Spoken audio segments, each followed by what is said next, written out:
Halo teman-teman semua, selamat datang di seri video tutorial literasi informasi.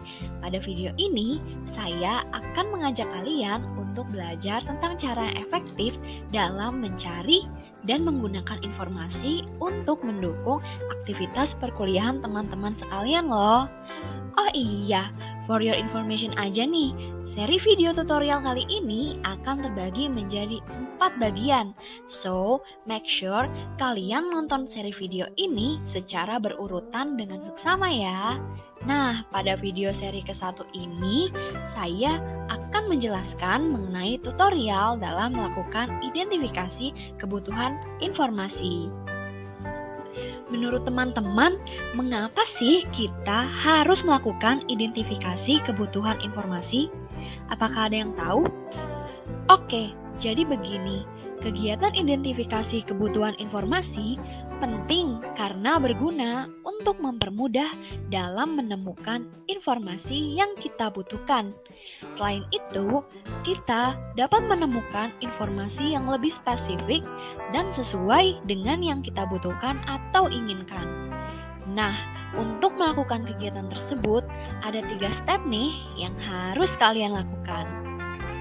Dimulai dari step pertama, yaitu identifikasi rumusan masalah, kemudian mengembangkan kata kunci, lalu step ketiga, yakni memformulasikan kata kunci. Yuk kita mulai step pertama. Langkah pertama yang harus kalian lakukan adalah mengidentifikasi rumusan masalah terlebih dahulu. Kita dapat mengidentifikasinya dari judul atau topik penelitian. Dan dari judul penelitian yang kalian punya, kita dapat menentukan kata kunci dari topik tersebut. Pada kesempatan kali ini, saya akan mencoba mengidentifikasi rumusan masalah dari judul penelitian milik Kak Dea nih.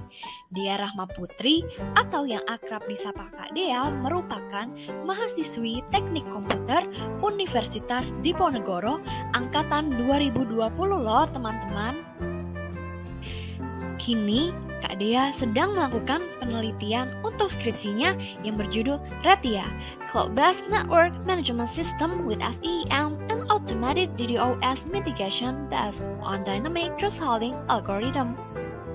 Dari judul tersebut, sekilas kita dapat melihat bahwa Kak Dea sedang meneliti jaringan yang terdapat di komputer, sehingga dapat coba disimpulkan bahwa kebutuhan informasi Kak Dea saat ini ialah tentang computer network yang dapat kita jadikan sebagai kata kunci utama ke-1.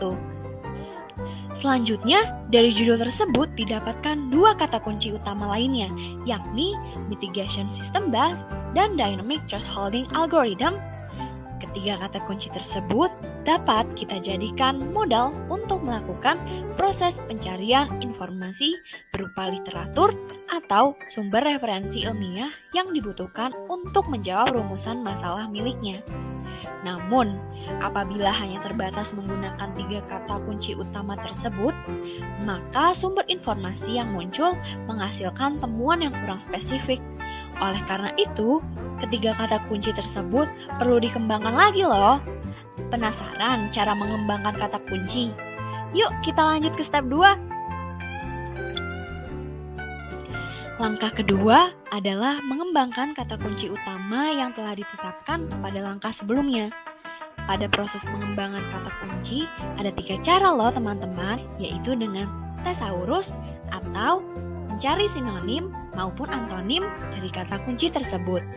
Untuk mempermudah pengembangan kata kunci, kalian bisa loh menggunakan thesaurus untuk menemukan frasa dan kata lain dari kata kunci yang telah diidentifikasi. Hal ini dikarenakan di dalam thesaurus terdapat 3 jenis hubungan, yaitu yang pertama adalah kesetaraan atau sinonim. Yang kedua ialah hierarkis, di mana ketika satu kata ingin menjelaskan sesuatu yang lebih luas dan spesifik.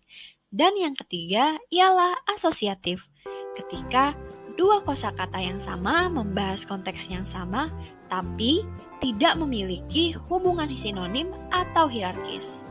Sebagai contoh, 3 kata kunci utama tadi yakni Computer Network, Mitigation System Based, dan Dynamic Thresholding Algorithm, bisa dipetakan menurut sinonim dan antonimnya loh. Sinonim dari Computer Network adalah Local Area Network. Sedangkan antonimnya adalah Offline Computer Networking. Kemudian, sinonim dari Mitigation System Based adalah Detection System Based dan Prevention System Based. Selanjutnya, sinonim dari Dynamic Thresholding Algorithm adalah Image Processing Algorithm dan Dynamic Threshold Optimization. Selain sinonim, kalian juga dapat memetakan berdasarkan asosiatifnya atau yang memiliki hubungan dengan kata kunci tersebut. Sebagai contoh, asosiatif dari computer network merupakan jaringan yang memiliki hubungan dengan jaringan lain yang pernah ada sebelumnya, seperti information network dan data network. Setelah mengembangkan kata kunci, langkah terakhir dalam proses identifikasi kebutuhan informasi yaitu menyusun konsep kata kunci atau yang biasa disebut formulasi kata kunci. Gunanya untuk mempermudah menemukan sumber informasi yang spesifik supaya kalian dapat memperoleh informasi sesuai dengan yang dibutuhkan.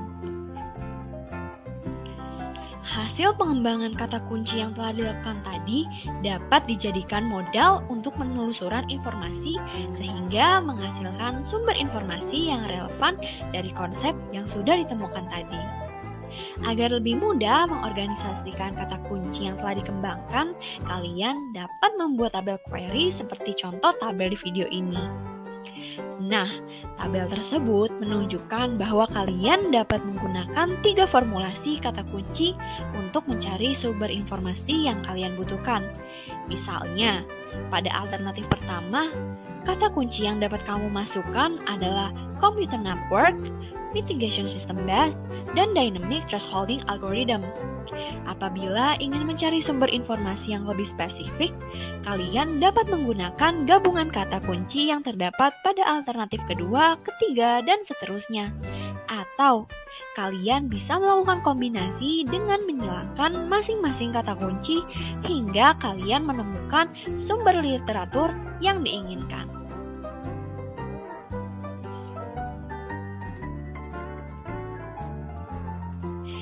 Yay! Finally, kalian sudah menyelesaikan video seri ke-1 terkait tutorial literasi informasi dan sudah belajar tentang cara mengidentifikasi kebutuhan informasi. Perlu diingat bahwa ini merupakan tahapan awal dari serangkaian aktivitas pencarian dan penggunaan informasi. Pastikan kamu menonton video selanjutnya ya. Segitu dulu penjelasan dari saya di video kali ini. See you in the next video.